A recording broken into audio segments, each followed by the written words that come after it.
Ladies and gentlemen, boys and girls, the final day of the worst month of 2025. That is March. Cord to my right, Cam to my left, Sword in his alley, John in the island of Satin. I'm Vincent Goldschmidt. Man, March Madness has sucked. It's been a bummer. And hey, listen, shout out to my UNC Tar Heels. Absolutely dominated in the first four and then were complete booty cheeks against Ole Miss. They had a little bit of a comeback, but anyway, shout out to them. Yeah. John, what have you thought about March Madness? Has it been truly March Sadness? I'm going to be honest with you. I'm enjoying this. I told you last week, I always like the best teams. Lame. I'm probably one of the minority in that, but I enjoy it. I don't know. I mean, look, I get the good teams being good, but I mean, all number ones is crazy. Well, it's never going to get better. Yeah, sure. It's going to get better. Sure. And transfer portal. So. Yeah, that's definitely a true statement. But all right, a big mock draft day today. But before we get in it, as we always do, a little bit of trivia. Does he know ball? Does he know ball? Happy opening day weekend. Wow. Yeah, baseball's back. Yeah, baby. baseball is back. So I found a crazy. It could be a statistic. It could be if all the cards go in their favor. But so far this decade, there's been 3 teams to win their home opener by a score of 8-1.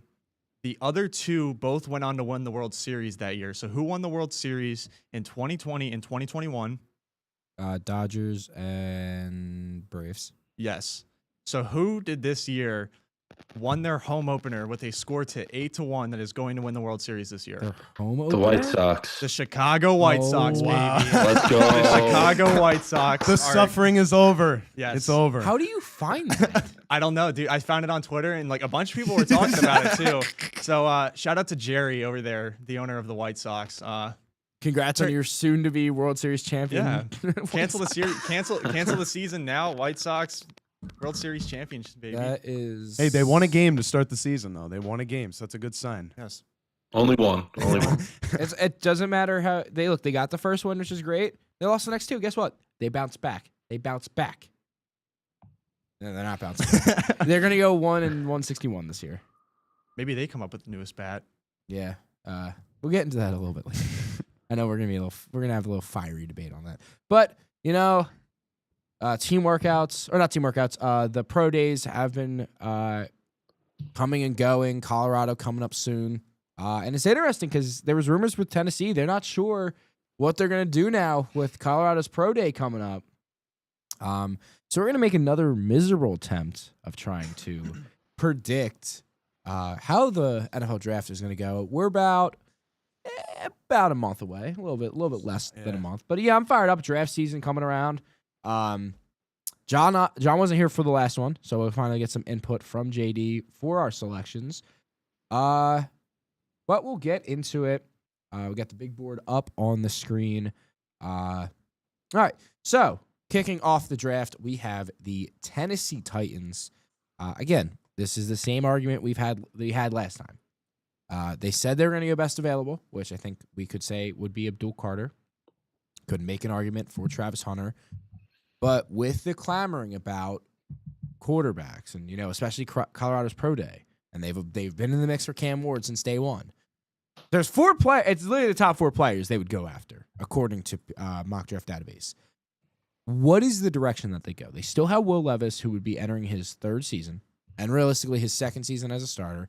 Callahan doesn't have any real ties to him. It's not like he drafted him. So what do we think the direction would be with this Titans pick?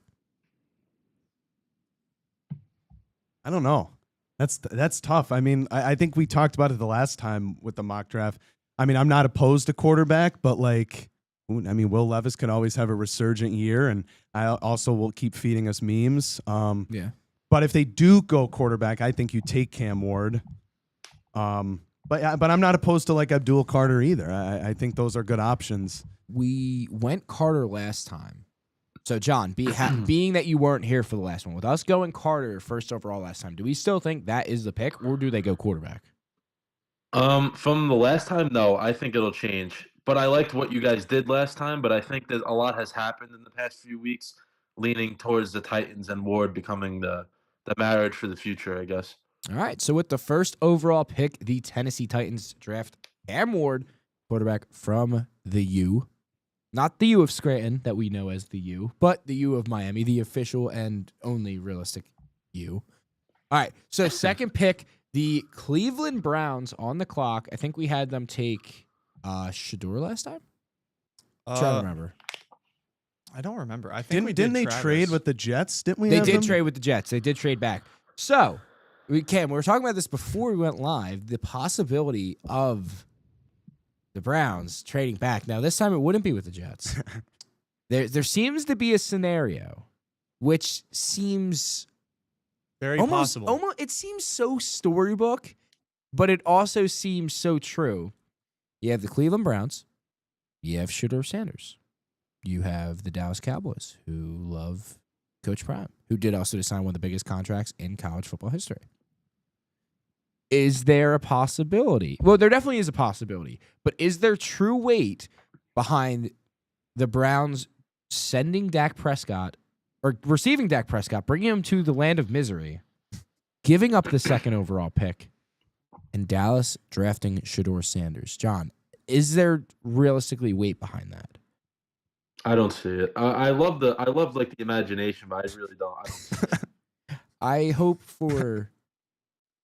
hope for both of their sakes it does happen, because then Dallas would be awful. I don't think Shador Sanders from day one is going to be good, and especially like they're going to have to give up. They're giving up Dak, who is proven that he can lead them to the playoffs and then lose in the first round. So we're gonna say that doesn't happen here. It's definitely a possibility. I disagree. I think it would be the most. I know you talk about storybooks. The NFL loves a good story. It's a crazy storyline. I would not be shocked. really can't see it happening. I don't think Cleveland goes quarterback either, which is terrible. And it's not a deep quarterback class, and we'll keep bringing up how next year's is supposed to be a lot better. But you think they can get by with Kenny and Deshaun Watson's going to be out. You think Kenny Pickett's going to? They'll probably sign someone as well. They'll probably sign someone else. That's true, yeah. Aaron Rodgers still out there. Aaron Rodgers. Joe Flacco. Yeah, Joey Flacco. So I think we come to an agreement that they're not going to go quarterback. Do they go Carter or do they go Hunter? Now, I think Carter alongside with Garrett up front would be devastating, but they also have Ward in the secondary, which putting Hunter with him would be great. And even if you wanted to put him as a receiver, you're putting him and Judy across the field from each other, which is a pretty solid duo. It's a pretty much a win-win for the Browns. Yeah. So, do we think Carter? Or do we think Hunter? I would lean towards Travis Hunter. Yeah, I agree. All right. So with the second overall pick, the Cleveland Browns select Travis Hunter, cornerback and wide receiver from Colorado, which is hilarious because the last time we did the mock draft, he fell to 11. So the duality of this mock draft compared to the last one. All right, so with the third overall pick, the New York Football Giants on the clock. Now, according to mock draft database, it is saying that they need a quarterback. Now, John, I sent you the TikTok. It is the most hilarious quarterback room. We got Mr. Cutlets, we got Mr. Unlimited, and Mr. E to W. And yet it still says that they need a quarterback. I really don't think they do. No, they got a whole TED Talk going on in that locker room. I don't see how at this point you get a fourth quarterback for that. No, quarterback. I agree. No. I think I know where they should go, though. I have an idea in mind. I want to hear yours. I say they go Will Campbell.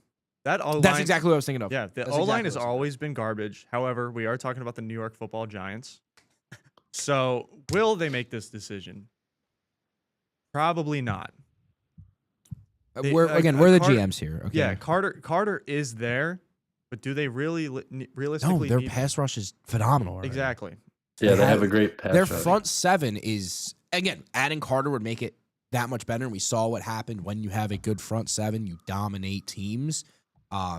So pairing him up with Thibodeau and Burns, like all it's going to do is make you that much better. But there's bigger holes you need to fill in the first. And it's got to be O-line. I agree. So with the third overall pick, before we officially put the ticket in, John, Corey, any argument with that? No, I don't. I agree with it. I agree with it. I just think it could be a possible trade down, and they could still get the same player. That's fair. Okay, so let's Yeah, I could see a jump up ahead of the Patriots for Abdul Carter from somebody. yeah. So all right, so let's have this argument. Who could we see jump up to grab Carter? Because I think Carter should go in the top 3, but it does depend on circumstance. So the Giants could trade back, get some draft capital. Who is trading up to grab Carter? I don't think realistically, I don't think, but the only team that could, I think, would be the Patriots. Well, the Patriots are a 4. There's no need to. Exactly. That's where I'm thinking. I don't think they would even consider because if they're set on Will Campbell or Ahmad, they can't afford to go that far back. Like the farthest that they could realistically go back. I can see Jacksonville. I can see Jacksonville jumping up. Just trying to hop them to secure. Yeah, and I'm sure they'll be aggressive with a first-year coach and all that. Usually happens. What do you think about Carolina possibly? I think it's too far back. I was thinking that, but I don't know how aggressive they're going to be. But I could definitely see that. All right, so Corey, you're kind of going to be the deciding vote. Do the Giants stick, or does Jacksonville make the leap forward? Man, Carolina, honestly, Corey, I would say more. I didn't even think of that right away. Yeah, I mean, That's what I'm saying. Carolina seems like the team that could. They do need it. an edge rusher. Yeah, because they saw a resurgence with Bryce Young. I mean, Carolina's in a pretty decent spot. I mean, I wouldn't be opposed to Carolina. I think that's a solid move. Because Jacksonville, I just think Jacksonville's still a little bit of a mess right now. I don't know. And I think the Giants are fine with either O lineman. Because you also look at the rest of the run out. I don't think any of them are really grabbing O line. I just don't see Carolina with how bad. Like arguably, if you want to talk about how badly the Bryce Young situation went with how many draft picks they're going to give up, I don't see that team willing to give up so many draft picks just to jump up to grab Abdul Carter. I think you're only giving up. The way that I view it is you're only giving up a couple picks. You're giving up 2 or 3. Like a second rounder, especially. What I came up with, that mock draft database agreed in favor of the Giants. So they'd swap first. The Giants would give up their fifth rounder this year, and they'd get Carolina's 3rd this year and their 2nd next year. So they're getting 2 higher picks. And again, Carolina's not giving away a 1, but they're getting the best edge rusher in the draft. The wheels are turning. They have to. You're saying they're not going to give up their 8th, like their pick 8? No, they are. They're swapping first. No, so the Giants to, yeah. the Giants are moving back to that. 8. Yeah. Giants are moving back to 8, grabbing a 3rd for this year and a 2nd for next year. Sure. If you guys think I could not see a world where the Panthers make another mistake with trying to give away more draft picks. I just don't think round. it's a mistake. The Panthers have, if any franchise has made a lot of mistakes, the Panthers Yeah. have, and I think they're going to be extremely cautious. I think seeing that Young started to show signs and saying that they're I was not about to say that. saying that they're not moving up from 9 to 1, because again, everyone knew Carolina needed a quarterback. That was the thing. Yeah. Everyone knew they needed a quarterback. It's not that scenario again. That's the argument. Okay. All right. So the trade is the Giants giving up their 1st rounder this year and their 5th round pick this year for the 8th overall pick, the 74th overall pick, Carolina's 3rd for this year, and next year It was the Giants. Giants. Yeah, you guys switch that. Yeah, on the The board. Giants, yeah. So they swap first, 5th rounder for the Giants, 3rd for Carolina, and then scroll down, and we got the 2nd for 2026. So that's the trade. So Carolina moving up to 3, and we know what way they're going. Their biggest need is edge. So no waste of time here. With the 3rd overall pick, the Carolina Panthers select Abdul Carter, edge rusher from Penn State. So 4th overall is the New England Patriots. I think the Patriots definitely could have gotten Carter if he had fallen. But it says like they need O-line. I think the Giants are happy with trading back and getting some security because, again, they also know they're not 1 pick away from being in contention. I think they know that this is going to be a transitional year to try and figure out how far they are away. So adding the extra picks definitely didn't hurt. So where do we think New England goes? Do we think they build up the O-line? Do they try to get a weapon here? What is the thought, boys? I think they build up the O-line. I mean, they got Diggs and free agency. I'm really excited to see that offense. But I think if Drake May has more protection, I think they're going to be a lot better. I think he'll have, more time to throw the ball. I think he'll have more time to make plays. I would say the O-line. So O-line makes sense. And saying that you want to keep your first round QB upright, there's 2 tackles available. There's Will Campbell and Amon Membo from Mizzou. Campbell's a left tackle. I think you're going to defend the blind side. So I think Campbell's got to be the pick here. JD, any argument? No, I just hope it's not the pick because I don't like the Patriots, but I can't act like that in the draft. All right, so with the 4th overall pick, the New England Patriots select Will Campbell, offensive tackle from Louisiana State University. So moving to the 5th pick, the Jacksonville Jaguars on the clock. Need more than one thing, but they're definitely going to have to address probably their biggest need here, which is defense. Could go O-line as well, but I really think they need defense badly. And Cam, I think this is where your boy gets drafted. Yeah, I think Mason Graham goes off the board right here. He doesn't fall any farther. Graham, an absolute beast. Any argument, boys? Or No. No. We can stamp this. All right. So with the 5th overall pick, the Jacksonville Jaguars select Mason Graham, defensive lineman from Michigan. So moving to the 6th pick, where this has been definitely a common trend that I've seen in a lot of mock drafts. The Raiders on the clock. I've been seeing Ashton Genty so much in the draft at this spot. Do I think it is the right pick for a Raiders team that really doesn't have a lot of things going for them? No. But I think, you drafted an ultra talented skill player last year in Brock Bowers. You get it again this year, especially with Pete Carroll being the head coach and a guy who loves to run, loves having that type of guy who can barrel out of the backfield. Cam, I see you kind of making some faces. I don't know if you guys are going to agree with me on this one. I think the Bears trade up for Genty. Ooh. I think Ben Johnson gets an additional running back. I mean, the dude is not to make any early predictions, but he's kind of built like Jahmyr Gibbs. I think the Bears go chase a guy here. I think the Bears try and slide up. I definitely could see, a first-year head coach trying to be ambitious, making a move, especially saying that it would be nice. But also, I think we have to think about Chicago's team needs. Caleb Williams got killed this year. Yeah. He got murdered every. Yeah. I just think the only argument is they have to build up their offensive line. Now, again, looking at the prospects that are there, they're probably going to reach a little bit for who they get. So, if anything, Chicago would trade back, in my opinion. But I can definitely see them trading up. I think it would be a great addition to the offense, but I just think they have offensive line, which is a bigger need. I want to add one more thing to that. I know what you're saying in the sense of trading up for him, but why trade up in front of the Jets and the Giants? I don't see them drafting Genty anyway. It's because Oakland would be the team, or not Oakland, Las Vegas would be the team to do it.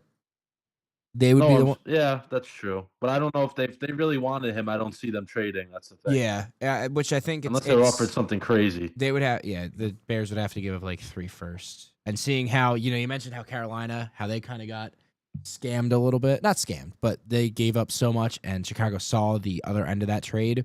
I can't see them trying to overpay for Genty.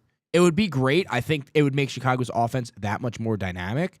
I just think it is not their biggest need, and I think they're going to realize that because Caleb was getting murdered every single play, every time he dropped back. It seemed like every game he was getting sacked 6 or 8 times. Yeah, so I think we're going to agree that Chicago won't move up here, and I think Oakland is dead red on Genty. Las Vegas. It's Oakland. Shut up.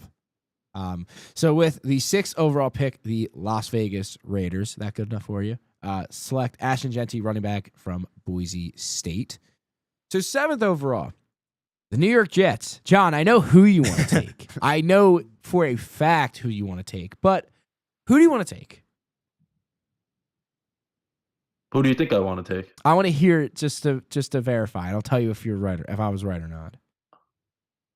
I would, if this was the draft board right now, I would run in Tyler Warren's name Yep. I knew to it. the podium. Absolutely Yeah. knew it. Absolutely knew it. I mean, he is the Yeah. most talented player, one of the most talented players in the draft.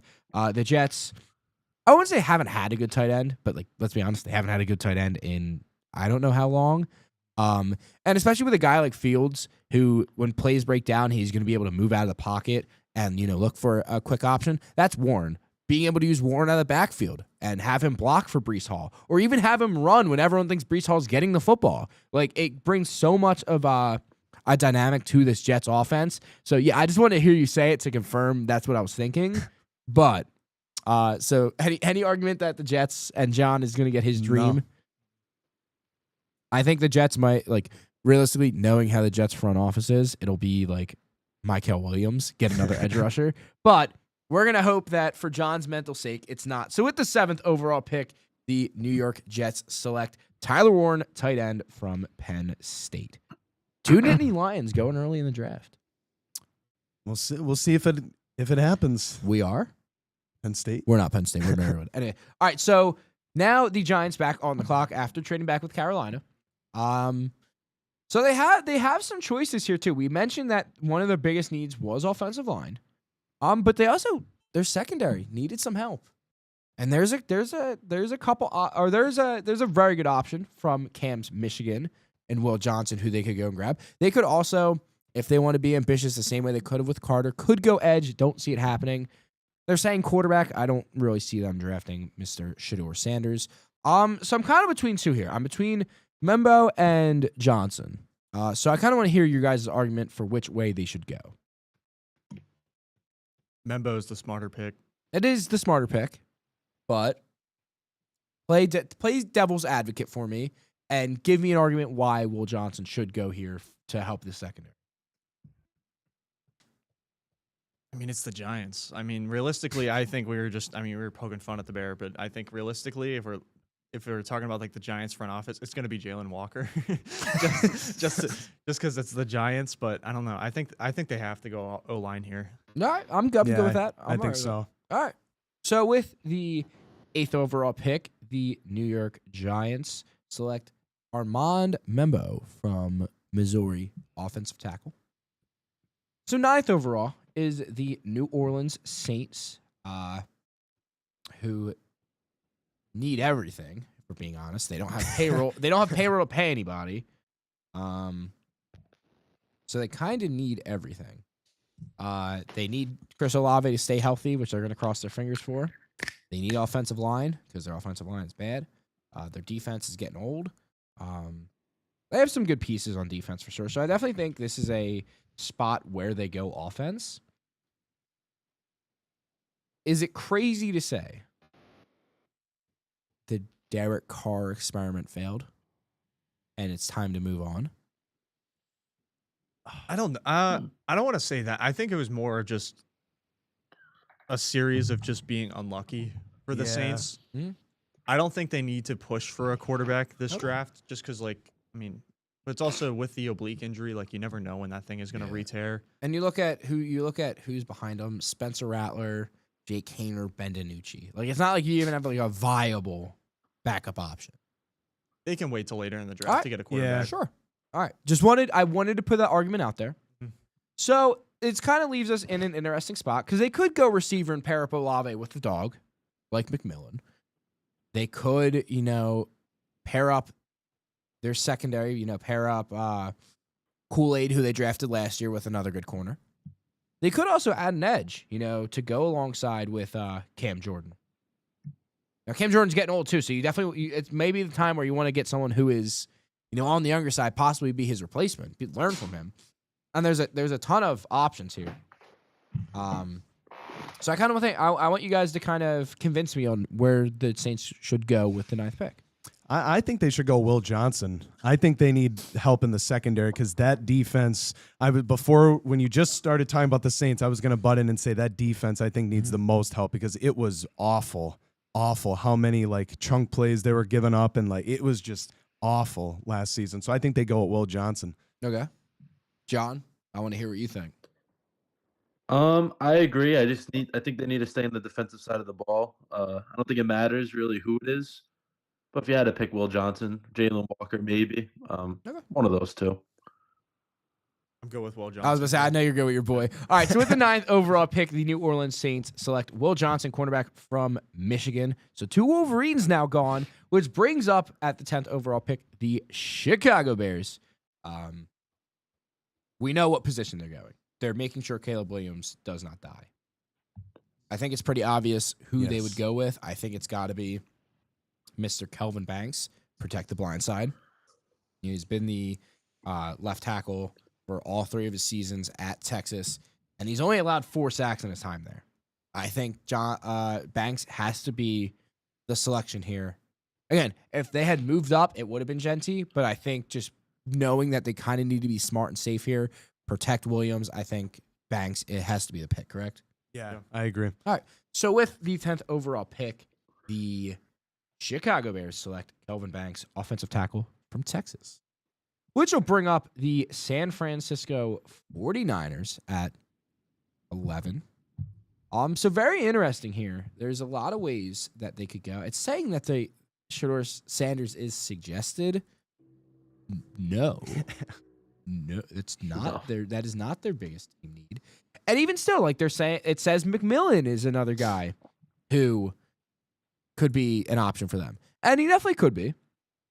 But I think in them trading Deebo Samuel away, they clearly have a lot of faith in the guys that they have. I think they have faith in Ayuk. I think Jawan Jennings really showed his potential last year. And Ricky Purcell, That comeback story, alone from the backstory, just like he is a very talented player, and I think they could test one more year of seeing if that's the receiver room that they want. So there's definitely other ways they could go. I think they would like to pair someone up alongside Nick Bosa. Potentially could go secondary, but I think you're probably reaching if you go secondary here. So I think they're probably pairing someone up with Mr. Bosa. But guys, give what you think, man. I don't want it to be me making every pick. I want to hear what you guys think is going to go here. No, I agree flat out. I think Edge is the right call here. I could definitely see them going McMillan. I don't necessarily hate them picking up a wide receiver here with Deebo, but as you did just mention, like Ricky, Ayuk, Jennings, they have a pretty solid wide receiver room. Their defense fell apart, and where I could see them, if they aren't going to go edge, maybe trying to get Jihad Campbell going that linebacker route, trying to buff up, help out. Is Greenlaw still on the team, or did he? No, he left. No, Warner is their only really notable. I would think it would be linebacker or edge here. I think that they definitely stay on Campbell's not a bad idea. Corey, I think they go edge because Cam, you saw that defense when they played the Lions. That was pretty. There was no defense. But I agree. I think, even with Demarcus Robinson, too, on the 49ers, I don't think is the worst wide receiver to have kind of to fill in. Mm-hmm. So, I'd go edge also. I agree. JD, linebacker or edge? Where are they going here? How about a guy that can do both, Jalen Walker? Jalen Walker. What's nice about the edge position is a lot of it is kind of like a hybrid mix between linebacker and defensive end. So I think that's got to be the right pick. Had a very good year, bounced around, played up on the D-line the most he's ever played this season, but he also got a lot more reps this year. But he also played in a normal linebacker position, had a very good year, can play in coverage as well. So, all right. So with the 11th overall pick, the San Francisco 49ers select Jalen Walker, edge rusher from Georgia. Which brings us to the Dallas Cowboys at 12. And there's a certain somebody who is stumbling down this draft that if Dak Prescott wasn't there, Jerry's world would be going insane right now. But I can't see them going with a quarterback here. I agree. Yeah, I agree. I personally believe, I think Shedeur Sanders is going to end up being this year's Bo Callahan. I think being completely honest. Well, at this point, all the reports, like people who do want a quarterback, at least this part of the first round, they're gonna go Jackson Dart. They're gonna go for someone who's just gonna be a little bit more reliable. I would not be shocked if I see Shedeur drop out of the first round. That is a Spicy. I think someone will scoop him up before the end of day one. It's gonna be late. It'll probably be someone trading in back into the first round to grab him. I can't see him falling out, just purely name value alone. But all right, let's focus on the task at hand, which is the Dallas Cowboys. Again, need a lot of things. Zach Martin retiring definitely means, hey, let's start thinking about O-line, even if it's not in the first round. Let's think about O-line. I think they would definitely like another reliable number 2 along with CeeDee Lamb. I think their running back room is atrocious. You know, Javonte Williams and Miles Sanders and Deuce Vaughn. What are we doing? And then defensively, I mean, it's Micah Parsons, it's Trayvon Diggs, it's Bland, it's Malik Hooker, and like that's it. Like they have 5 good players. Like there's a lot of things they need here. Mm-hmm. Like what is the direction that they go in? I don't even know where to begin. Honestly, I don't know. Much. I don't know where to begin. I think it's Jerry's world. He's going to focus on offense. Yep. I think McMillan. Yeah. That's what I was gonna say, That's what yeah. I was thinking. Is there any merit behind them potentially going running back? Like I could They can see, wait. like They could wait. yeah, like Amarian Hampton's a good choice, but knowing Jerry, I think he's always a quarterback guy. You want just off like passing offense. I just think they're gonna Got to do it for Dacky. for Dacky. All right, so with the 12th overall pick, the Dallas Cowboys select Tararoa McMillan, wide receiver from Arizona. 13th overall, the Miami Dolphins number 1 are on the clock. This team, man. McDaniel's already starting the season on the hot seat. It's O-line or defense. I think O-line, you're probably reaching at this point. I really don't think there's another, at least this early, a O-lineman that is worthy of a high draft pick. I think you either need to go edge or build up the secondary because besides Jalen Ramsey, though he has a phenomenal name, it's Storm Duck. That's their other starting corner. But I think it's got to be secondary. Heck, even Malachi Starks is also still on the board. Where do we think Miami goes with their pick here? I guess secondary. I guess you would go there. Like that's a good option. Like I was gonna say Jahdae Barron because he is pretty versatile. I mean, I don't think Miami's in the worst spot. I mean, this is crazy, but I mean, hell, maybe you can even take someone like Jackson Dart just in case if Tua like goes brain dead or something. Like, because do you really want to trust like Zach Wilson? Like Zach Wilson's fine, but John's like rocking the jersey today, man. Oh, that is true. Yeah, that is true. But Not I mean, for that reason, though. but I mean, the smart option I think would be going secondary with Barron. Do you think there's an argument for Starks as well? That's what I think. I think so, Starks, too, but you yeah. can go either one. I think secondary is the right pick here. I don't think they go Starks just because they just signed Melifonwu, the Lions safety. Granted, he's more. I think he can definitely slide into that starting role, but like if he would have stayed with Detroit, he's definitely going to be more of a rotation guy. But I think they're going to try and buff up that corner. I'm okay with that. So, all right. So with the 13th overall pick, the Miami Dolphins select Jahdae Barron. All right, 14th overall, the Indianapolis Colts, who have Cam's favorite quarterback of all time. They draft Shador here. You think? Yeah, I think it'd be so funny. It would be hilarious if they would. Oh my God, that quarterback room would be disgusting. Shador, AR-15, Daniel Jones. And Jason Bean.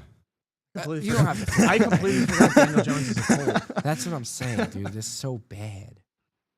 I completely forgot Daniel Jones is a Colt. I won't do that to him. I won't draft Shador.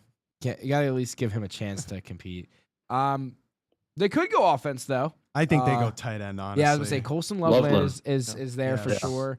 They could also go defense too. I think they could definitely get an edge, but Leatu Latu was good last year too, so I think they might have faith that they just rock with him again. Potentially linebacker alongside with Zaire Franklin. But what do we think here, boys? Do we think it's Loveland? I agree. think so, yeah. Because Ogletree, like, I'm sorry, like he's not gonna be a star tight Who end knows? for Maybe them. getting a good tight end will make AR-15 a good quarterback. It won't. Yeah. All right, so with the 14th overall pick, the Indianapolis Colts select Colston Loveland, tight end from Michigan Wolverines. All right, 15th overall, the Atlanta Falcons are on the clock. It's got to be defense. I think they have faith. They've gone offense, each of the last 4 years with their first pick. There's no way they keep this up. I think their O-line's too strong where they wouldn't. I don't think there's any receivers worthy of going here. I think you spent the money on Penix, or you spent the pick on Penix last year. You're obviously not going quarterback again. And Bijan Robinson. They have no pass rush. Yeah. It's got to be someone in the front, because their secondary is good, dude. AJ Terrell, Jesse Bates back there is phenomenal. But yeah, they definitely need to build up the front. So there's a couple options here. You could go with, we've talked about the ultra talented, explosive athlete that is Mike Green. You go with someone like Shamar Stewart. You can go Michael Williams as well. I think they go for the. You go Campbell too as well if you wanted to go linebacker realistically. I think they go for the guy who's played in that stadium for the last 3 years now. He's been starting. Williams. Yeah, I think you go with Williams. I think they need to try and bring the fan base back into it a little bit. I think the whole Kirko fiasco with basically catching everyone off guard. He's with back Penix. on the squad though. Yeah, I It's don't 10 know. million. I think they try and win back the fans. Get someone who's already kind of accustomed to the area. All right. If I'm not mistaken, I think Cameron, you said that verbatim we did when we did the first Yeah. mock draft. I think. Yeah. All right. So with the 15th overall pick, the Atlanta Falcons select Michael Williams, edge rusher from the University of Georgia. Let's hope he doesn't get any speeding tickets. For the love of God, drive slow, Bulldogs. All right. 16th overall, the Arizona Cardinals on the clock.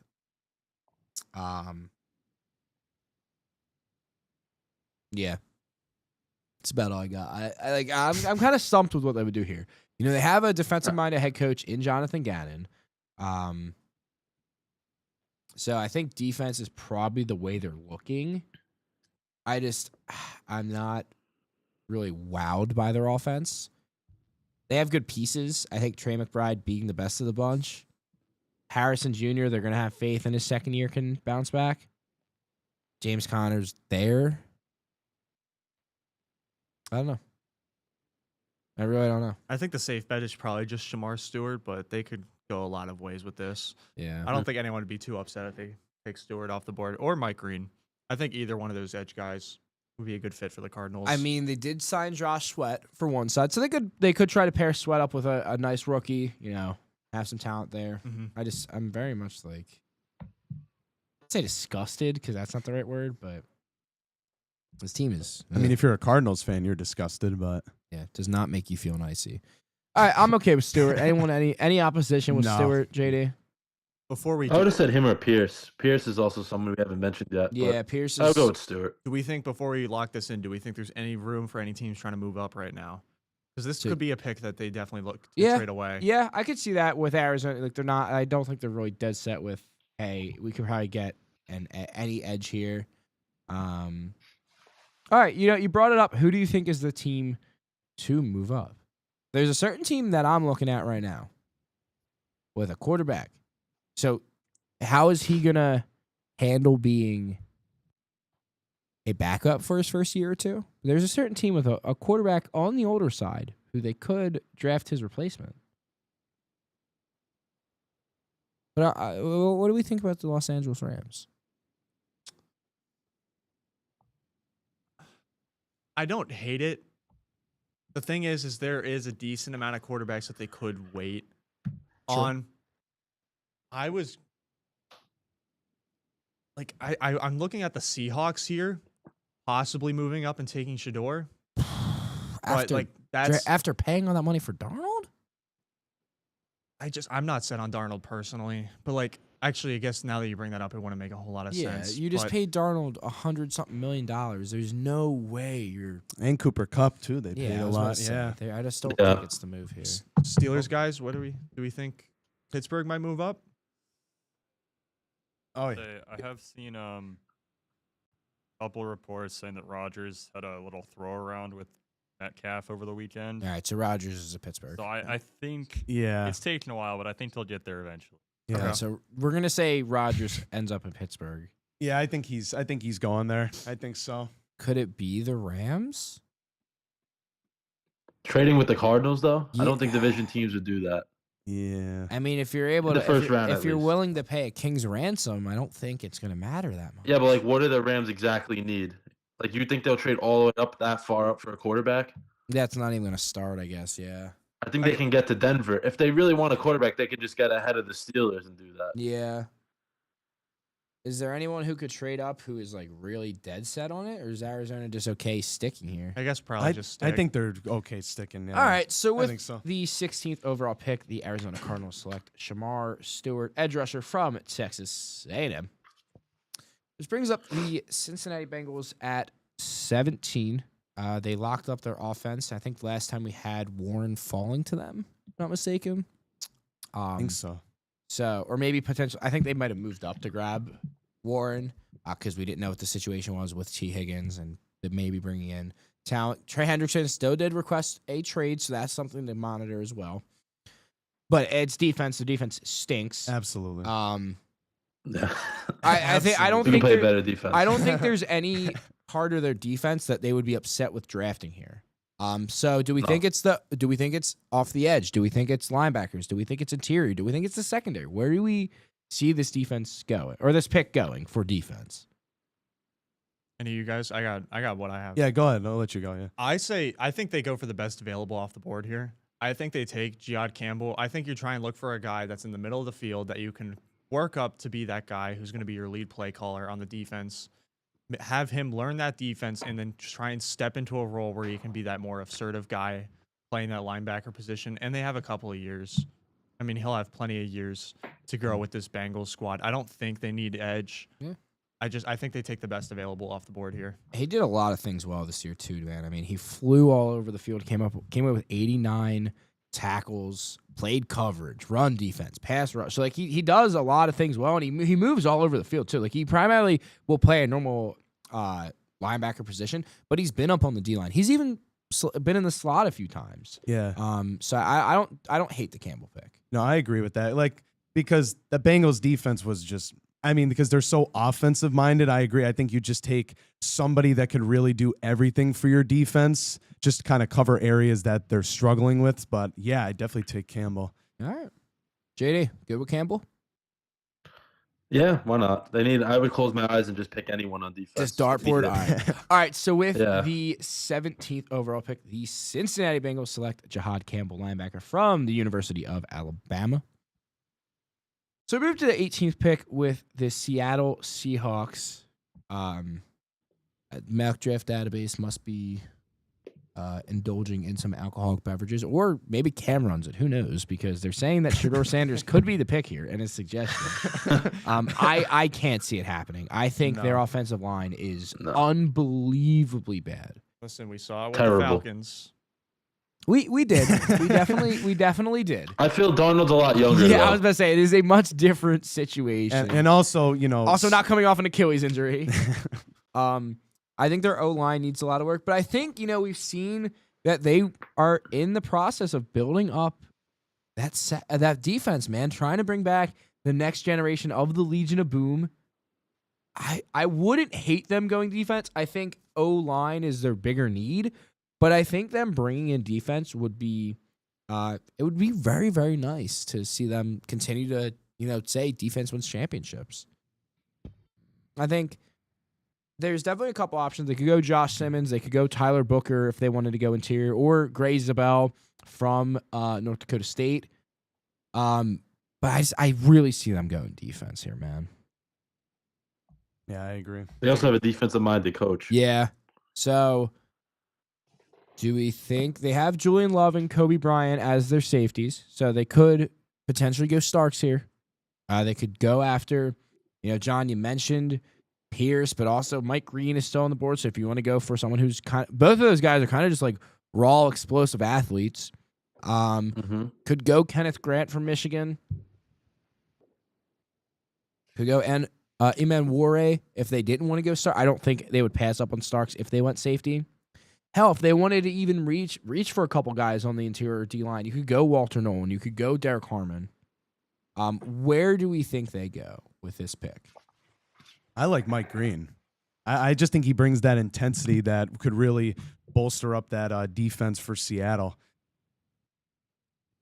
I think they go Kenneth Grant here. I think they need a their run defense was not that great this past offseason. I think the league in itself is moving towards like whoever has the best running back room is going to continue to dominate. I think they should focus on the run defense here. John, you're kind of the tiebreaker. Do they go inside or do they go outside? I think they go inside, but with Derek Harmon actually instead. Okay. I think him and Grant are both really good players. All right. So Corey, I guess now you kind of have to help decide. We agreed on interior. Is it Grant or is it Harmon? Grant's obviously the higher talent, the higher pick. I think with how good Michigan's defense has been over the last few years, there's more pedigree there. But I think, Harmon, this Oregon team was very good this year, and he was one of the reasons why.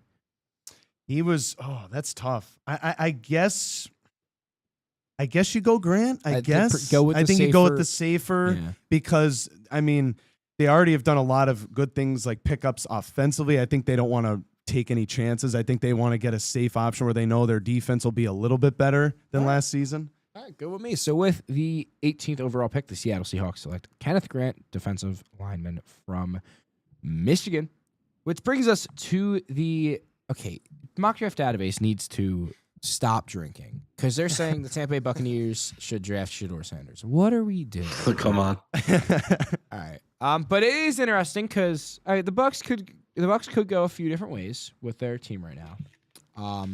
But I think we mentioned how the Rams might be willing to move up. Could this be where they pull the trigger and move up to get Sanders? Or not even just the Rams. We could have a conversation for other teams. This is a spot where someone tries to move up and grab Sanders. I don't think the Bucks try and move away from this pick. Now they do have a certain. I'm thinking they go Matthew Golden here, just because with the uncertainty with Mike Evans getting older. Oh my gosh, I'm drawing a blank. I can't even. Godwin. Godwin, yes, thank you. I was going to say Goldwyn, but with him suffering that season-ending injury this past offseason, I think they need to get Baker some weapons. I think he's shown what he can do when he has reliable wide receivers around him.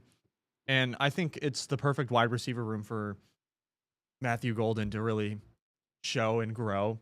Like he might be just about to say that, yeah. like he's going to be, say Godwin is healthy and he moves in as a wide receiver 3. I think that would be the perfect spot for him. He's not going to get as many targets, but he's definitely going to learn a lot more about route running. He's going to be a lot more helpful to that O-line, helping guys like Mike Evans get a lot more wide open.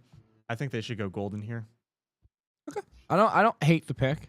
They spent a third on McMillan last year, who he did have his moments, but I think you're not expecting him to be, your top receiving weapon. Golden did have a good combine as well. There's not like a ton of glaring holes on their team either, I don't think. So I'd be okay with Golden. JD? I don't know. I understand the point he's trying to make with like Evans and Godwin getting older, but they did just re-sign Godwin, so they have a ton of faith in him.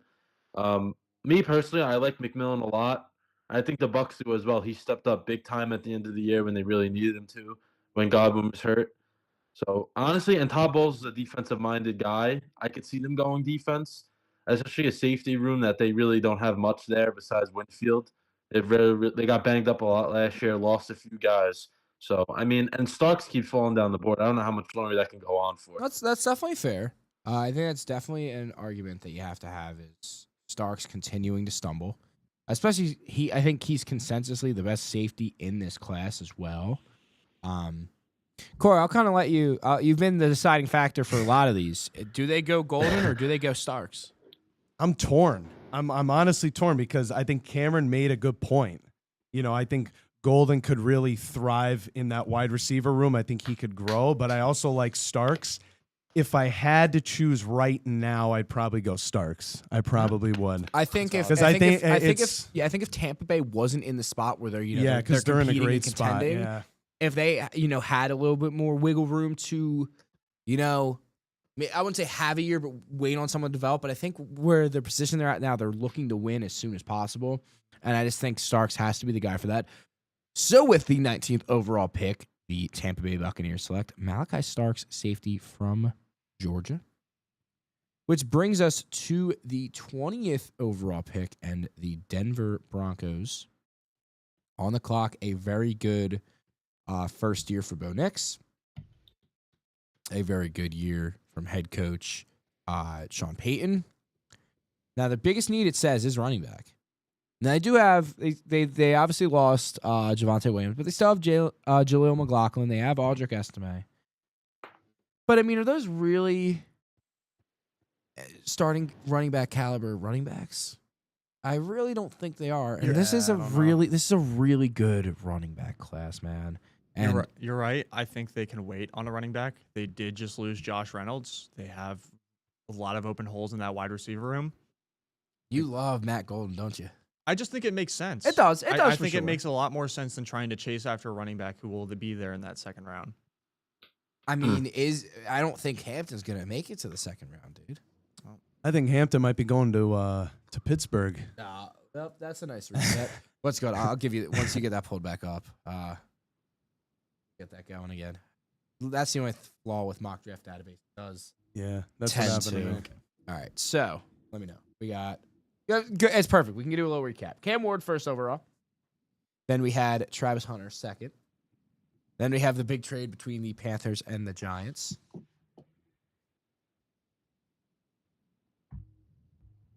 This website stinks. It's the Yeah, it I've reset never- for me. I've never had mock draft database work for more than a first All round. I did to catch up, I just spammed a bunch of like really low picks just to like catch, just to catch up. Come on, work. All right. So with this, we had the Giants and the Panthers. With the third pick, swap first. The Giants gave up their fifth. Panthers gave up their third and next year's second. And then from there, drafted Abdul Carter. And then with the fourth overall pick, the Patriots selected Will Campbell. Mason Graham went fifth. Oh, I just drafted Shador for some reason. He'll be there. Just hit restart real quick. All right. Well, while Cam gets that sorted, we'll continue the conversation for the Broncos. I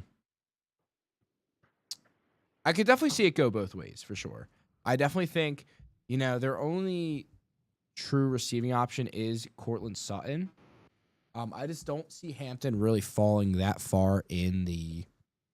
I don't see him falling out of the first. I think someone is going to capitalize, but I definitely understand going Golden here for sure. I think of the receivers that are available, there's a little bit of a drop off. I think between Golden, Egbuka, and Burden, those are clearly the next three receivers off the board, and then from there, there's a big drop. But yeah, I think Golden isn't a terrible pick here. I think I'd be okay with that. Cam, I know you want it. Are you good with Golden? Yeah, I'm fine with that. All right. JD, are you all right with... Yeah, I 100% I agree. Okay. All right. So to get you called up, it was Campbell. It's about to crash again. So we got Campbell. We got Graham.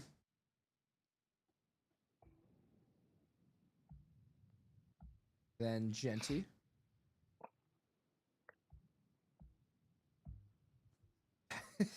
Holy crap. Then Tyler Warren.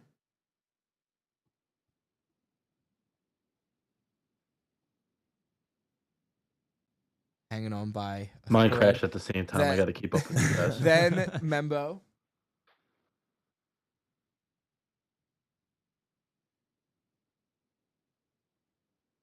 Bro. I This don't think website I don't think the sucks. Giants want a draft pick.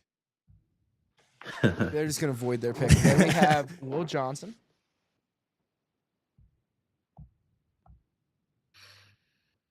Then Kelvin Banks. There's also a million ads on this website too. Got Banksy here.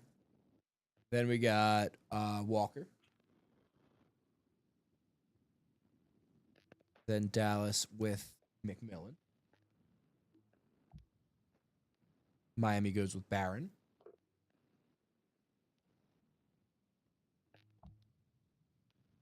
Then Loveland goes to the Colts. Or Shador. No. No. Then Michael Williams stays at home with the Atlanta Bulldogs. Ho, ho, ho. Then we got Shamar Stewart to the Cardinals. Campbell goes to the Bengals. Grant goes to the Seahawks. And then Malachi Starks to the Bucks. Which brings us to the 20th overall pick. And 20th overall for the Denver Broncos is Matthew Golden, wide receiver from UT. Which brings us to the Pittsburgh Steelers at 21 overall. So, is it Shador? No, Aaron Rodgers is going to Pittsburgh. I think Could draft his backup, though. but I mean that is Yes. true. That is true. very true. You make a good point cuz like I'm sorry, but Mike Tomlin had the atrocious comment to say that he feels comfortable with Mason Rudolph being QB1. You might as well be banished from Pittsburgh. Don't come back. Like I'm in shock. But anyway, I could say, though, I think there is a world where they draft Shador, and he is your backup. I also see this world that they move on from that. They draft O-line. I think, you have Broderick, you have Fatano, so you're okay on the exterior. I think interior could use a little bit of work, but again, you could be all right. Could always build up. Defense is always nice to build up. And it's saying like there is still a ton of good edge prospects. I think you could also go Hampton here. I think, Warren and Gainwell, neither of them are RB1s. I know Yeah. it makes the running back room a little bit crowded. I'll kind of leave it up to you and Big Z. Where do you Yeah. see the Steelers going here? listen, I would love Shador, but realistically, I don't believe that Shador is going to fall to us. I think he's going to get taken early. I don't think, What do you mean? I- This is the script right here, Corey. this. This is the script for. Well, I wish 2025. someone told me that because This I is would have been ready. This is the script. I mean, I wouldn't be mad if they got Amari on Hampton, but I'm kind of leaning offensively because our defense was fine. It's just we don't know. I said it a million times when we did team takes. And Big Z could preach also. They don't know how to start games, and I think they need a couple more weapons that could kind of have this offense jump the gun early in games because they don't get going in like the first half. I mean, you could agree, Biggs, but For sure. I mean, I think if Kenneth Grant was still on the board, it'd be a home run pick. Yeah. But in terms of offensive weapons, I think Luther Burden would fit really well in this wide receiver room. Roman Wilson does not appear to be working out too well. And Burden can play a slot, go outside if he needs to, and he can rack up a ton of yak, which Pickens and Metcalf, that's not their strong suit necessarily. But Hampton as well, yeah, like we need to clear RB1. I don't trust Jalen Warren or Gainwell that much.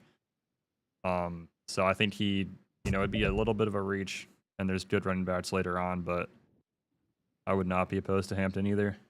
I'd be all right with Hampton, but I'll kind of leave it up to you guys. Hampton or Burden, what is the direction? man, As I quickly scramble to get caught up because my mock draft database also just refreshed. Corey, I want to make don't know. one point when you're done. Yeah, I just want to give you one piece of advice. yeah. Do you want me to go first? Is that what you said? You go first. Yeah, Okay. you go first. Okay, if I had to choose, I would probably choose Hampton because I just think I think we're okay, with our wide receiver room. I think we need a clear RB1, and Gainwell and Warren. I'm just kind of like, Warren was a little better than Najee like near the end of the season, but I don't know. I like Hampton in this scenario. I'm good with Okay. Hampton. Go ahead, So- Dave, give the advice.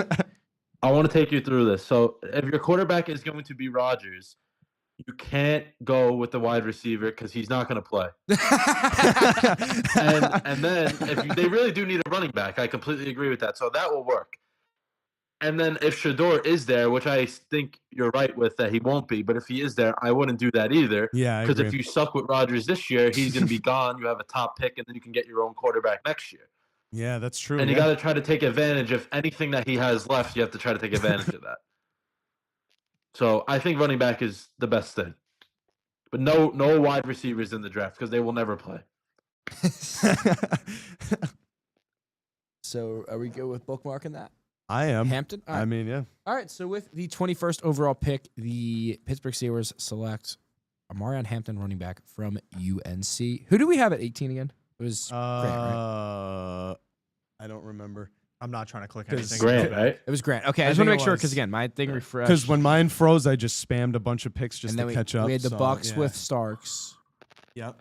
and then And then Golden and Hampton. Golden and Hampton. yeah. All right, cool. Now I'm caught back up. Yep. Thank you, Mock Draft Database, for being a POS. All right, so now we're at the 22nd pick, and the Los Angeles Chargers are on the clock.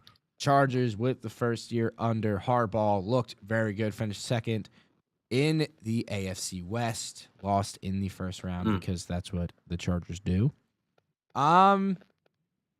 Look, there are some things that they need for sure. But this team also isn't a pass-first team, so I can't really see them going to get one of the receivers that are still on the board. We gave the argument for Burden. Egbuka is another great receiver. They have Ladarius. Q Johnston was good. Mike Williams is back. Hell, they have Jalen Rager. All right. Anyway, Yay. back to serious talk. But I mean, their O-line is in a really good spot. Joe Alt is a beast. Slater, dog. Hell, they signed Mekhi Becton after his best year moving to guard. So their O-line's in a good spot. So I think defensively is where they're going to go. And I think, especially with the departure of Joey Bosa, this is the spot where you take an ultra-talented edge. And I'm between two guys, boys. I'm between Mike Green. I'm between James Pierce. I love Pierce because I think he's more athletic, but I think Green is a dog. I think I obviously he played at Marshall. They didn't play as many great opponents, but I mean, dude, he is phenomenal. He is a beast. Like I said, a few picks ago, I like Mike Green. Yeah. I do. I like Mike Green. You need a guy who's going to be like explosive, similar to Joey Bosa. I think they go Mike Green here. Green had 17 sacks this year. I think it's a perfect replacement. So with this, not 17th, with the 22nd overall pick, the Los Angeles Chargers select Mike Green, edge rusher from Marshall. Which brings up the Green Bay Packers. Packers need a wide receiver one. They have a wide receiver room of all number twos. I think their O-line could definitely use work. But I think their defense. Van Ness has clearly not worked out. They could grab potentially another linebacker as well if they really wanted to. I don't know. There's really no linebackers that are worth spending a higher pick on. I think you could get a good safety to pair with McKinney. But I think they got to go defense here. They could go O-line. I wouldn't be opposed to them going O-line here. I think they go secondary here. You think secondary? They need some serious help back there. I don't think their wide receiver room is not as bad as everyone makes it out to be. I think they have a bunch of people who Well, yeah, I'm not that saying are compatible. yeah. They're very compatible with each other. Even if they're not the best athletes or the most talented wide receivers in the entire league, they are. I just think perfect I just together. think they're all number twos. It's like none of them are gonna like blow you away. So I don't see them going receiver here. Secondary would be nice. Could they go cornerback instead of safety? I think because you brought up secondary, is that like an argument that could be had? Yeah, probably. I'm just drawing a blank on what's more important right now for them, safety or corner. I mean, I Jair. thought they were pretty good at safety. They have McKinney. They have Evan Williams. Cornerbacks, yeah. Yeah, I think They need. Okay, so the best corners available. There are a handful of guys kind of in that same tier. So we have Maxwell Harrison from Kentucky, Javon Revell Jr., Azari Thompson, Trey Amos, and Benjamin Morrison. So there's a handful of guys that could go here. John, I know who you have a little bit of bias towards. But yeah, where do we think they could go? Because I think they want to pair someone up with Alexander, but also Alexander's been hurt, so potentially someone who could take over as their number one if need be.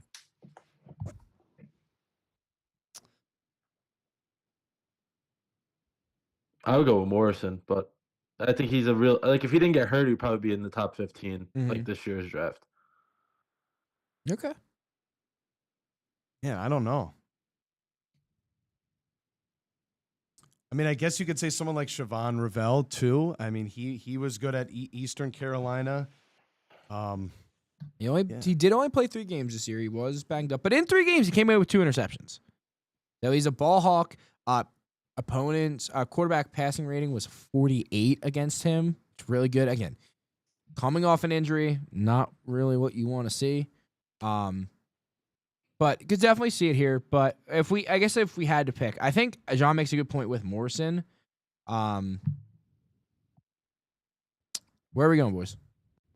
I think we I'm go okay with more. Morrison. Yeah, I'm All good right. with that. So with the 23rd overall pick, the Green Bay Packers select Benjamin Morrison, cornerback, Notre Dame, which brings up the Minnesota Vikings with the 24th overall pick. Had a unbelievable season with Sam Darnold at the helm. Now rocking with J.J. McCarthy. Interesting. They don't have a backup quarterback. They should probably sign someone soon. Probably Aaron Rodgers. He's pulling the full. He's doing the full Favre. Their O-line was very solid, and they got better. They brought in Ryan Kelly and Will Fries. Their defense is solid as well. They're in a really good spot. The only real question mark is J.J. McCarthy because he was hurt last year. I think there's a lot to like with this team, so I think at this point it's more of a depth pick.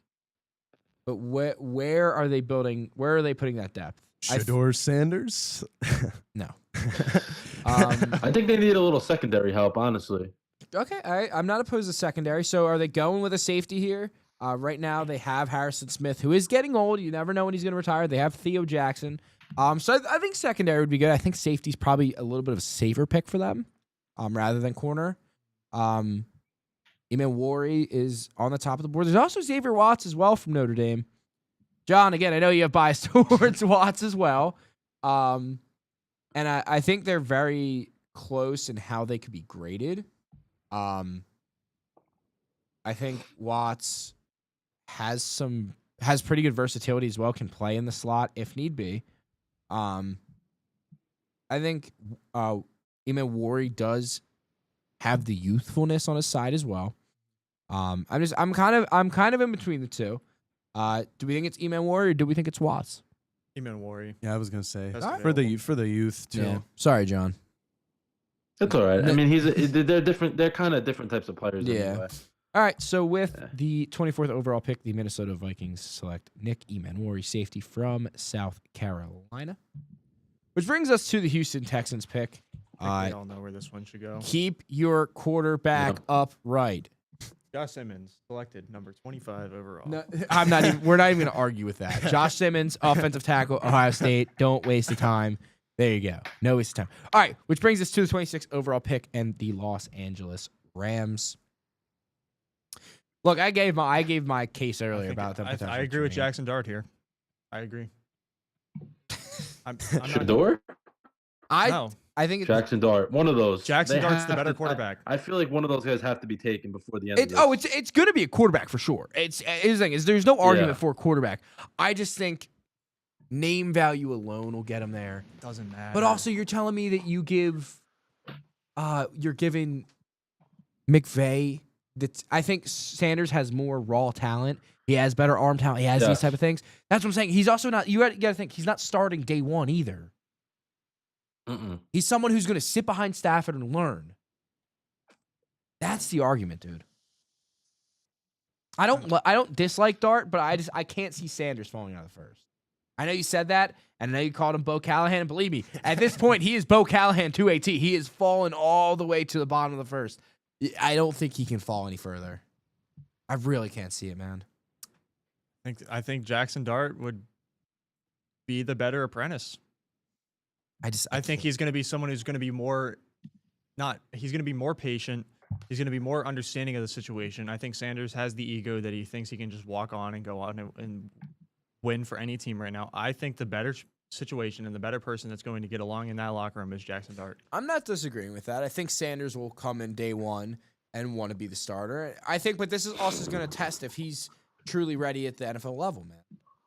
It's going to test him. I think the Ravens have a better chance of drafting Shador No shot. Sanders Zero shot. than I think the Rams do. Why would the Ravens draft a quarterback?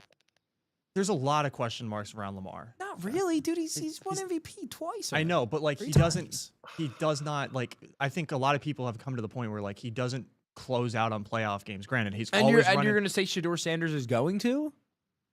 I mean, what else do the Ravens realistically need to get right now? He's built up depth. I don't think it's Sanders, man. You're not going to replace an MVP quarterback with a rookie, dude. And it's not like it's Lamar at the end of his prime. Like Lamar's in the middle of the best part of his career. Especially I don't know where he finished in the voting this year, but he probably finished second in MVP voting. There's no shot. I mean, and to begin with, Stafford is really going to be at the end of his career after this. That's what I'm saying, dude. This is After probably these 2 years. Yeah. even 2 years might be giving it, dude. One more injury and he's done. So there's a chance that Sanders plays this year too. Yeah. Again, I don't dislike. I don't think he's going to be a good NFL quarterback. Look, I'm not disagreeing with the Dart comment. I think Dart will be more patient, and I think you can try to develop more. But I think Sanders, it's the name value alone. There's going to be pressure from the front office to take Sanders and have him be your backup. I can't see Sanders fall. I disagree heavily. All right. With the 26th overall pick, the Los Angeles Rams select Shador Sanders, quarterback, Colorado. Moving to 27th overall, the Baltimore Ravens, who Cam just mentioned, do not get the job done when it comes to playoff time. You usually get a win against the Steelers just to make them feel bad. Make the Steelers be like, you guys suck. But like, there's definitely things that they could use. The receiver room is fine. Doesn't wow me. I think maybe your defensive front could use some help. Maybe the O-line. I think the O-line's fine as well. There's a lot to like with this Ravens team, so it purely is kind of like a depth pick. I mean, Pierce is still there. I was going to say maybe go Pierce. Because they're in a great spot. Yeah. I mean, Yeah. the only thing I would say is like from tight end with Mark Andrews. I mean, he is getting older, and we Yeah, saw, but they have but I think Likely. they're fine. Yeah, like they have Isaiah Likely. All right. Pierce good, guys? Yeah. Yeah. All right. So with the 27th overall pick, the Baltimore Ravens select James Pierce Jr., edge from Tennessee. Which brings us to the Detroit Lions at 28.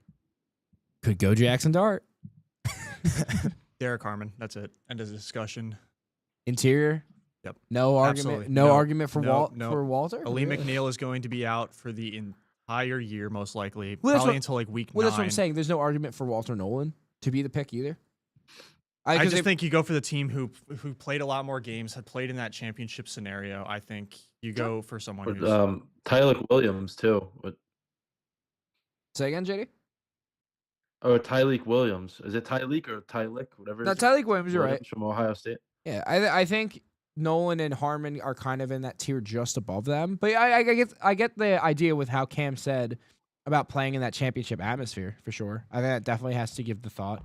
But I think talent alone, it's between Nolan and Harmon. But I'll let you make you want Harmon? Harmon. All right. Go Big Ten. So 28th overall pick, the Detroit Lions select Derek Harmon, defensive lineman from Oregon. Which brings us 29th overall.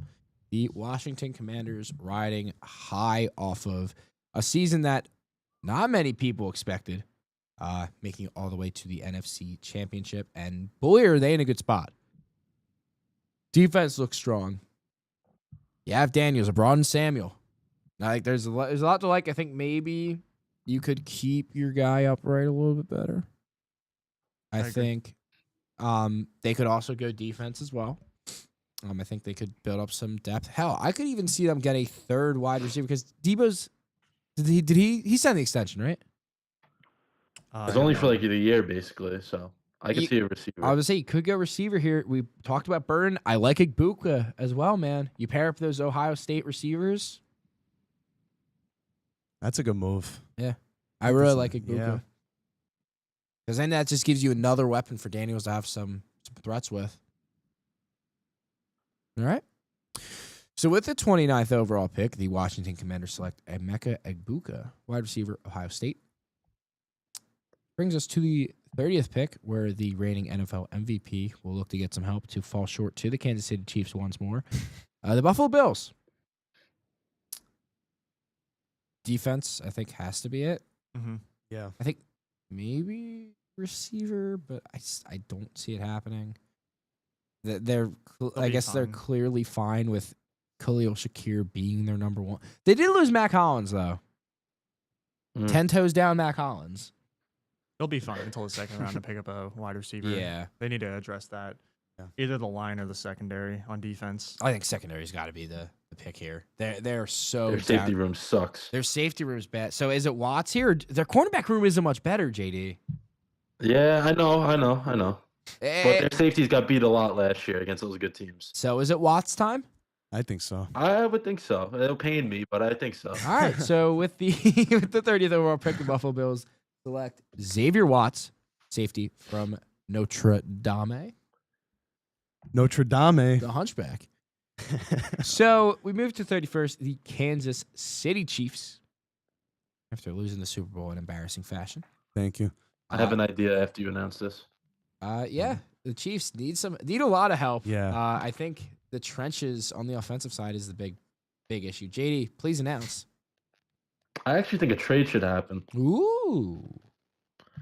Okay, so I know Cam loves Jackson Dart, and I think the Giants are a team that will be aggressive more than people think, and they can add another quarterback to the room.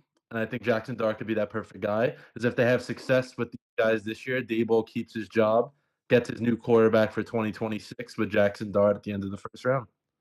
And they do have the extra draft capital to use it now from from trading back earlier. Yeah, and they just got exactly.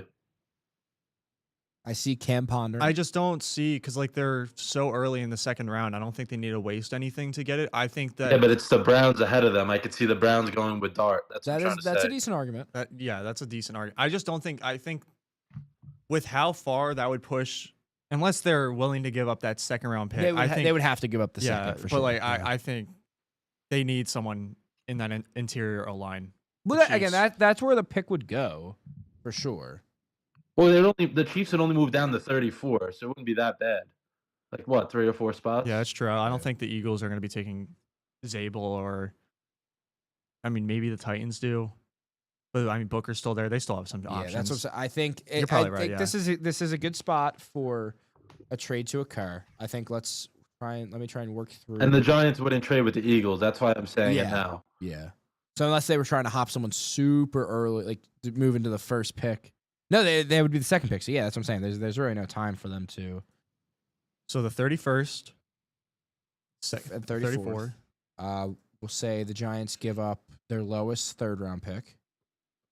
And we'll say KC. Wait, they have 2 third-round picks? They have 3 third rounders with the trade now. I could see 2 of those then. I wouldn't even say anything in It's- next year. Mock draft has it for too much. If you're giving them the Yeah. 99th and the third, All right, so what I have that would be even. They swap their picks. The first one, you Yep. give up 99. KC gives up next year's 5th. Bang. Yeah, All right, that'll so work. moving back into the first round is the New York Giants. If Mock Draft Database will let the trade go through, I don't know if they don't want us to have fun today. They're messing with us, playing mind games. I don't like it. yeah, mine stuck too. All right, we're just gonna say we know what the trade is. So this will be the Giants picking here. Jackson Uh, Dart. Yeah, the Giants at 31st overall. I can't wait to show it as like an F grade for KC. Only a B. Okay. So it says Kansas City, but we know that's the Giants. So with the 32nd overall pick, the Philadelphia Eagles are on the clock. Philly off of their second ever Super Bowl. I really like the position there. Now they did lose a lot. Slay went to Pittsburgh. Sweat went to Arizona. But Becton as well. Becton's gone. But I really like where they're at. They brought in Kenyon Green, who I love. I think it's going to be between him and Steen for that right tackle position. And they're going to be in a really, really, really good spot. I think they could go edge as well. I think they have a lot of faith in Nolan Smith to continue to develop. Still have Bryce Huff. Jalex Hunt, a very raw prospect. I love the position that Philadelphia's in. They could go Gray Zabel realistically. if they wanted to get like a proven guard, but I think, Statland University strikes very well. I think they look for Brandon Graham's replacement here. And get an edge. I don't hate it at all. I love skirting from A&M. I've always been high on Sawyer, so if they weren't to get an edge here, I think they'd go Sawyer in the second. Could go Booker too if they wanted to go interior line. I really don't see them going interior. I could see them get a backup or like another tackle to be cycled in with Milton Williams going to New England. You said edge. I think this is a very deep edge class where they could wait until the second to grab one. I didn't even think about this. I really like Walter Nolan, man. I really like Nolan here. Because then you look at that interior of Davis, Carter, and Nolan. Dude, that's terrifying. That is scary. All right. So with the 32nd overall pick, the Philadelphia Eagles select Walter Nolan, defensive tackle from Ole Miss. And like that, the first round of the HKB 2.0 mock draft has come to an end. So to quickly recap, the Tennessee Titans draft Cam Ward, second Travis Hunter. Moving up to the third pick is the Carolina Panthers to select Abdul Carter. Will Campbell goes fourth to the Patriots. Fifth is Jacksonville selecting Mason Graham. The Raiders select Ashton Genty. John and the Jets get Tyler Warren. Amon Membu goes to the Giants when they move back. Will Johnson to the Saints. Banks to the Bears. Jalen Walker to the Niners. McMillan to Dallas. Barron to Miami. Loveland to the Colts. Michael Williams to the Falcons. Shamar Stewart to the Cardinals. I'm going to tag you in for the second half because I'm out of breath, so I'll let you read the rest from this side. Where are we on 17? We're on 17. All right, Jod Campbell, Bengals. Kenneth Grant going 18 with the Seahawks. 19, Malachi Starks, the Bucks. 20 for the Broncos, Matthew Golden. 21, Steelers, Marion Hampton. 22, Chargers, Mike Green. 23, Green Bay, Benjamin Morris. 24, Vikings, Nick Emanwari. 25, Texans, Josh Simmons. 26, Rams, Shador Sanders. 27, Ravens, James Pierce Jr. 28, Lions, Derek Harmon. I thought that was Hammond for a second. 29, Commies, Amika Ibuka. 30, Bills, Xavier Watts. 31, should be the Giants of the trade, Jackson Dart. And then 32, Eagles, Walter Nolan. What a good mock. We'll do one more once we get to the week of the draft, but let's swiftly move away from football. John, you wanted to talk about it. I love it. I'm glad we're having this conversation. The torpedo bats. I don't know if you've seen it, but the New York Yankees have been mashing homers. Now the Brewers pitching has been unbelievably terrible as well, so take that as well. But yeah, no, the torpedo bats have been making waves in the MLB. But I want to hear your opinion, man. Okay, so I've had an issue with Yankee fans since like spring training, even before that in the winter. So I'm glad I'm able to talk about this for a number of different reasons. But before I start, it's not personal because of the Yankees. If it was any other team, you guys know me. If it was any other team, I would have the same issue. It just gives me more motivation to talk about it because it's them. I know they claim that they lost in the playoffs a number of years ago because of the cheating Astros. So now I think they're going to do their own form of cheating throughout the entire season with those stupid-looking bats. And especially as a pitcher, how can you expect to be successful when the barrel is that fat? Like that, it's not right. It's truly not right. I mean, I don't know how those bats are even legal in the first place. That just shows that Manfred is a man fraud, actually. He's just not a good commissioner at all. And I say I'm going to start screaming, but I'm sure I will be by the end of this. I just don't understand how, like, someone like, I'm sorry, I think Volpe's a great, like, not a great player, but good, serviceable shortstop. He's a good player. He should not be hitting home runs the way he is right now. It's not realistic. It's like he's playing on, like, rookie mode of MLB The Show. It's not right. I mean, he is also still hitting, like a $115 through the first few games. But he has, like, 2 or 3 home runs. He should never be even hitting that many, in that short amount of time. Yeah. I don't know. And Chisholm as well. He's a good player, obviously, but yeah. I like the. I'm not opposed to it. I think it's been good, but I don't find it's science, man. I don't think it's any cheating. It's just because it's worked so well. It's been making headwaves. And they've proved the best. They have to submit bats. John, you saw it with your teams. How you have to in college, you have to submit your bats to make sure they do the pressure test. It's the same thing. They submit bats in the MLB, and they've approved it. There's nothing. I don't think there's anything wrong with it. I think it's adapt or die, man. I mean, you see that your players are hitting it off the label the entire time, and they're making the adjustment, man. But no, I understand that. Yeah. But it's also like you want every game to be like over 10 runs. I don't think that's good for baseball. Like throughout an entire season. Yeah, no, I definitely get it for sure. I get it. It's because there wasn't any news about it before the season. I think that was the biggest issue. So now that it's worked in bunches, I think that's why it's been such a big thing. But all right, time to move on to the HKB Monday parlay. Just a reminder that gambling is a serious issue. If you have a problem, please call 1-800-GAMBLER today. Have fun with it. If you're not having fun, you're not doing something right. Have fun when you're betting. Boys, I sold the bag last week. That's on me. You can shame me.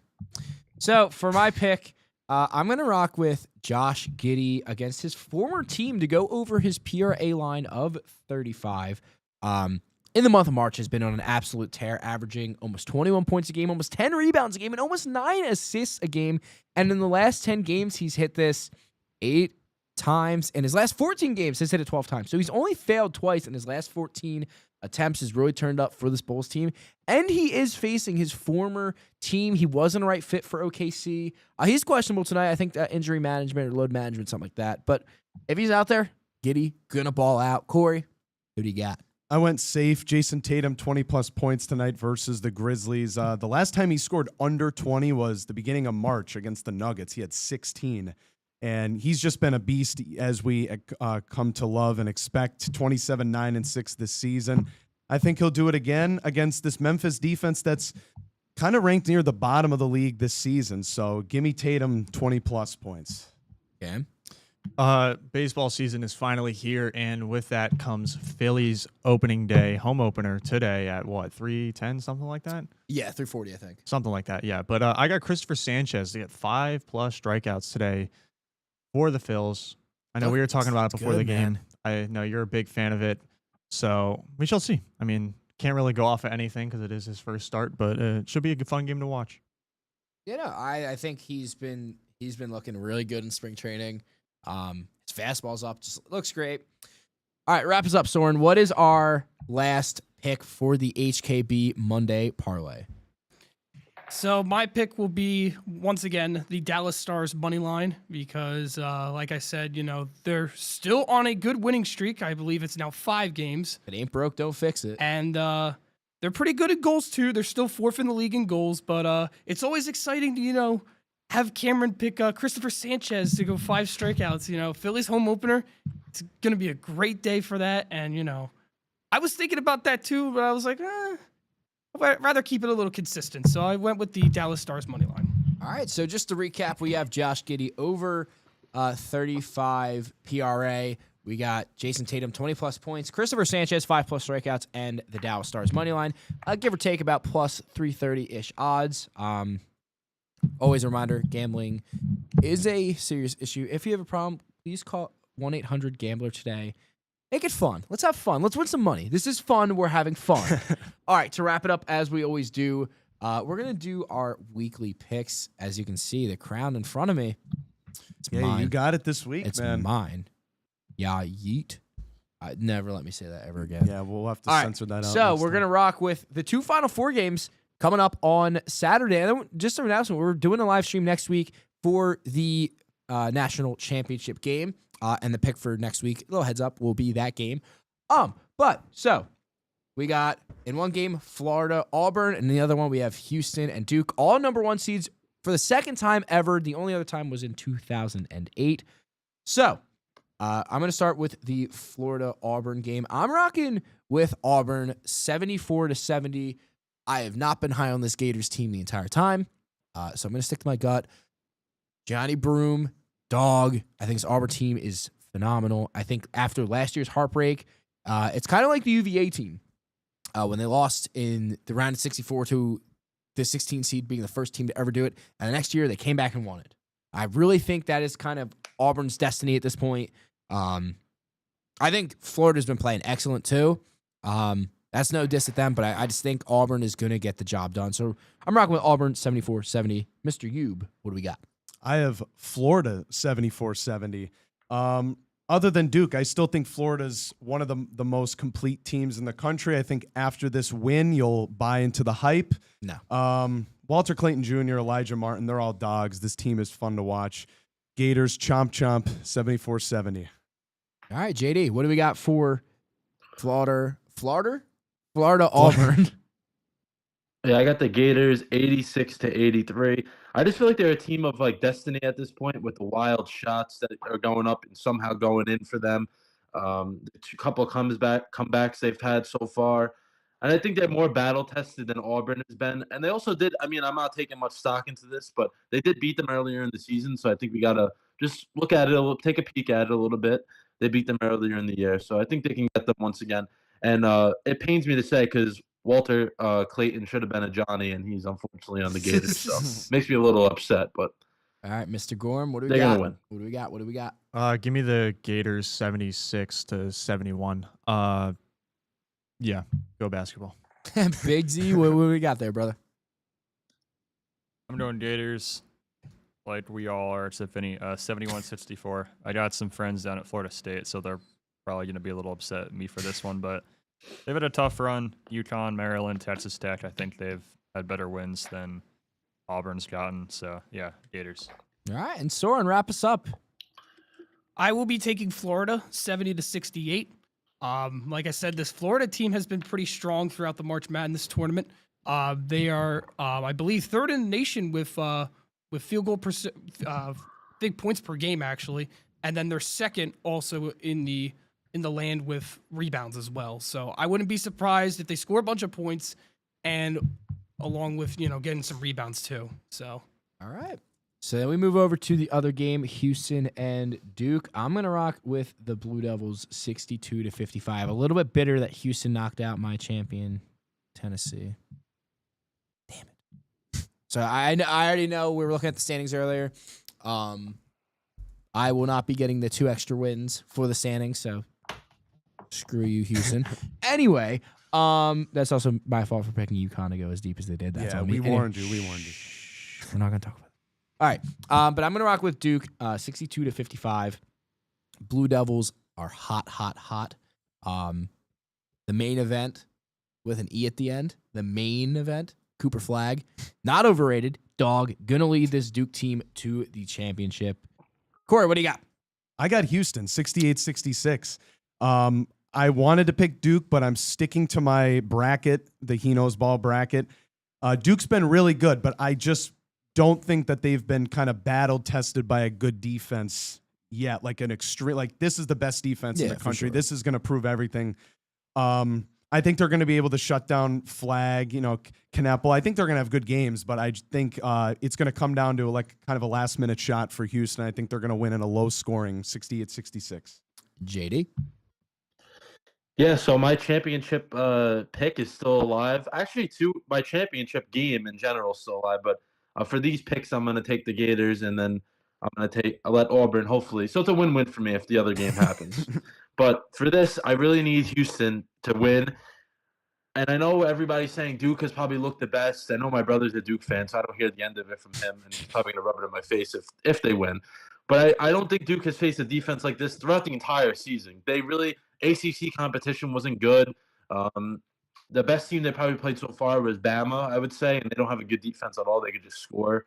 So I really don't think Duke has been tested.